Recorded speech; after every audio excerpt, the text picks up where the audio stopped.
నమస్తే, నేను Sreeja, tarot card reader, crystal healer and horoscope reader. ఈ ఎపిసోడ్స్ లో మనం ద్వాదశ రాశులకి సంబంధించిన టారో కార్డ్ ప్రెడిక్షన్స్ చూద్దాము. అలాగే మీరు పాటించాల్సిన రెమెడీస్ ఏంటి అనేది కూడా చూద్దాము. అంతేకాకుండా మీలో ఎవరికన్నా మీ పర్సనల్ జాతకం కానివ్వండి, టారో కార్డ్ రీడింగ్ కానివ్వండి, లేదా న్యూమరాలజీకి సంబంధించిన డౌట్స్ కానివ్వండి, అలాగే స్విచ్ వర్డ్ థెరపీకి సంబంధించి ఎవరికైనా ప్రాబ్లమ్స్ ఉన్నాయి, ఆ సమస్యల నుంచి బయటపడాలంటే ఏం స్విచ్ వర్డ్స్ యూజ్ చేయాలి, అలాగే ఎలాంటి క్రిస్టల్ యూజ్ చేస్తే మనకి లైఫ్లో మంచి జరుగుతుంది అనే విషయాల మీద ఎవరికైనా ఇంట్రెస్ట్ ఉండి మీ గురించి తెలుసుకోవాలనుకుంటే పక్కనే కనిపిస్తున్న నెంబర్స్కి కాల్ చేసి మీరు అపాయింట్మెంట్స్ తీసుకోవచ్చు. అలాగే ఏది కూడా దయచేసి ఫ్రీ సర్వీసెస్ అనేది ఎక్స్పెక్ట్ చేయొద్దు.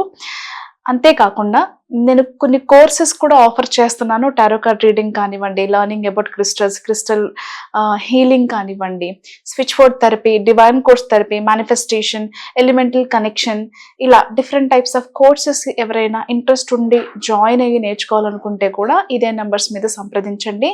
క్లాసెస్కి సంబంధించిన డౌట్స్ ఉంటే చక్కగా అడిగి క్లియర్ చేసుకుని జాయిన్ అవ్వచ్చు. Thank you so much. అలాగే ఈ ప్రెడిక్షన్స్ వచ్చేసి మనకి సెప్టెంబర్ 1వ తారీఖు నుంచి 7వ తారీఖు వరకు కూడా వర్తిస్తాయి. మేషరాశి టారో కార్డ్ ప్రెడిక్షన్స్ చూద్దాము. మేషరాశికి సంబంధించి ఫినాన్షియల్ ఇంబ్యాలెన్స్ అనేది చాలా ఎక్కువ కనిపిస్తుంది. ఈ వీక్లో ఖర్చులు అనేవి చాలా అధికమయ్యే సమస్యలు కనిపిస్తున్నాయి. అంటే మేబీ ఆరోగ్య సమస్యల వల్ల కానివ్వండి, లేకపోతే కొన్ని ట్రీట్మెంట్స్, అంటే ఏదైనా సరే ఆకస్మికంగా మెడికల్ ఎక్స్పెన్సెస్తో పాటుగా మీ ట్రీట్మెంట్స్ ఏదైతే కొంతకాలంగా కూడా చేస్తూ లేకపోతే ఫ్యామిలీ మెంబర్స్కి కానీ మీకు సంబంధించిన ట్రీట్మెంట్స్ విషయాల్లో కానివ్వండి, కొంచెం వాటి ఖర్చు పెరిగే అవకాశం కనిపిస్తుంది. జనరల్గా మీకున్న ఆదాయం కంటే కూడా, అంటే మీకు వచ్చే సాలరీ కావచ్చు, ఇన్కమ్ కావచ్చు, ఏదైనా సరే దానికి మించి మీ ఎక్స్పెన్సెస్ ఉండడం వల్ల కూడా ఇబ్బందులు అనేవి ఎదురయ్యే అవకాశం కనిపిస్తుంది. కాబట్టి అన్నెసెసరీ ఖర్చుల్ని అదుపు చేసుకునే ప్రయత్నం ఒకటి చేసుకోండి.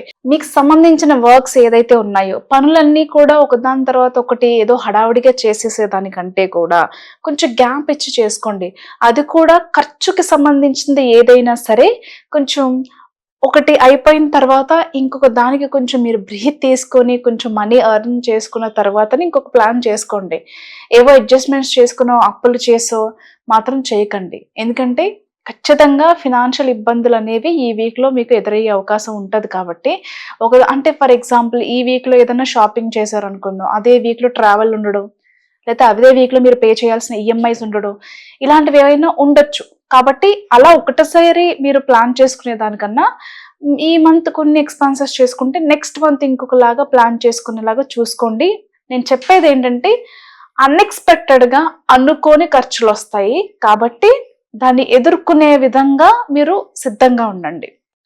ఇకపోతే కొన్ని డెసిషన్ మేకింగ్స్లో తడబడుతూ ఉంటారు. అంటే నెంబర్ ఆఫ్ చాయిసెస్ ఉండేసరికి ఏ డెసిషన్ తీసుకుని ఏ ఆప్షన్ని చూస్ చేసుకుని ముందుకు వెళ్ళాలి అనే విషయంలో కన్ఫ్యూషన్కి లోన్ అవుతూ ఉంటారు.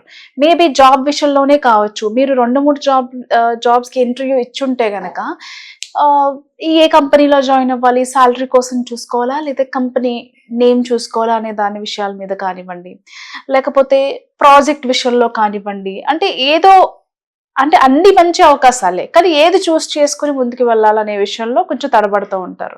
అదేవిధంగా పెళ్ళిళ్ళ విషయాల్లో కావచ్చు, బిజినెస్ విషయాల్లో కావచ్చు, ప్రతి విషయంలో కూడా డెసిషన్ మేకింగ్లో కొంచెం వీక్ అయ్యే అవకాశాలు కనిపిస్తున్నాయి. కాబట్టి ఆలోచించి మంచి నిర్ణయం తీసుకుని ముందుకు వెళ్ళండి. ఇన్వెస్ట్మెంట్స్ విషయాల్లో కూడా కొంచెం తొందరపాటు నిర్ణయాలు తీసుకునే అవకాశం కనిపిస్తుంది. అలా కాకుండా ఎవరితో కలిసి బిజినెస్ చేస్తున్నారు, ఆ బిజినెస్ మీద మీకు ఎంత అవగాహన ఉన్నది అనేది కూడా ఒకసారి ఆలోచించండి. అలాగే ఇన్వెస్ట్మెంట్స్ చేసే ముందు ఎవరితో చేస్తున్నాం, నమ్మదగిన వ్యక్తా కాదా, ఇలాంటి విషయాల మీద కూడా ఒకసారి ఆలోచన అయితే చేయండి. ఏదో వాళ్ళ బిజినెస్ బాగుంది కదా మనం కూడా అలాగే చేద్దాము, వాళ్ళతో కలిసి చేస్తే బాగుంటుంది అని కాకుండా అది మీరెంతవరకు చేయగలరు, మీ మీద మీకు ట్రస్ట్ ఉందా అనే విషయాలు కూడా ఒకసారి ఆలోచించుకోండి. అలాగే ఈ రాశిలో మేషరాశికి సంబంధించిన విమెన్స్ ఎంటర్‌ప్రెన్యూర్స్ ఎవరైతే ఉన్నారో, అది ఏ బిజినెస్ అయినప్పటికీ కూడా బిజినెస్లో మంచి లాభాలు అయితే చూస్తారు. మీకు ఆకర్షణ పెరుగుతుంది. బిజినెస్లో క్లయింట్ అట్రాక్షన్ అనేది బాగా పెంచుకోగలుగుతారు. సేల్స్ బాగుంటాయి. మరీ ముఖ్యంగా ఆడవాళ్ళకి సంబంధించిన బిజినెస్లో ఏదైనా జ్యువెలరీ కావచ్చు, క్లోతింగ్ కావచ్చు, ఆడవాళ్ళు యూజ్ చేసే వస్తువులు ఉంటాయి కదా, దానికి సంబంధించిన బిజినెస్లు చేసే వాళ్ళకి కూడా బాగా కలిసి వచ్చే అవకాశం అయితే కనిపిస్తుంది. అంటే మగవాళ్ళు కావచ్చు, ఆడవాళ్ళు కావచ్చు. అలాగే పెళ్ళిళ్ళకి సంబంధించిన విషయాలు, అరేంజ్డ్ మ్యారేజ్‌కి సంబంధించిన విషయాలు కూడా డిస్కషన్స్‌కి వచ్చే అవకాశం ఉంది.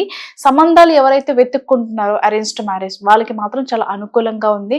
పెళ్లి ముహూర్తాలకి సంబంధించి కానివ్వండి, ప్లాన్స్‌కి సంబంధించి కానివ్వండి, కొన్ని మీటింగ్స్‌కి మీరు ఆహ్, అటెండ్ అయ్యే అవకాశం కూడా కనిపిస్తుంది. స్పిరిచువల్‌గా నాలెడ్జ్ పెంచుకోవడానికి చూస్తారు. అంతేకాకుండా కుటుంబంలో చిల్డ్రన్, మీ సంతానానికి సంబంధించి శుభవార్తలు వినే అవకాశం కూడా కనిపిస్తుంది. ఫర్ ఎగ్జాంపుల్ ప్రెగ్నెన్సీ కన్ఫర్మ్ అవ్వడం కానివ్వండి, ఇంట్లో మీ పిల్లల గ్రోత్ ఎడ్యుకేషనల్‌గా కానివ్వండి, స్పోర్ట్స్ విషయాల్లో కానివ్వండి, మిగిలిన విషయాల్లో కూడా వాళ్ళ గ్రోత్ ఏదైతే ఉందో దాన్ని చూసి చాలా ప్రౌడ్‌గా ఫీల్ అవుతారు. పిల్లలకి ఒక మంచి జీవితాన్ని లేతే మంచి లైఫ్ స్టైల్‌ని అలవాటు చేస్తున్నాము అనే సాటిస్ఫాక్షన్ పొందడంలో ఎలాంటి సందేహం లేదు. All the best.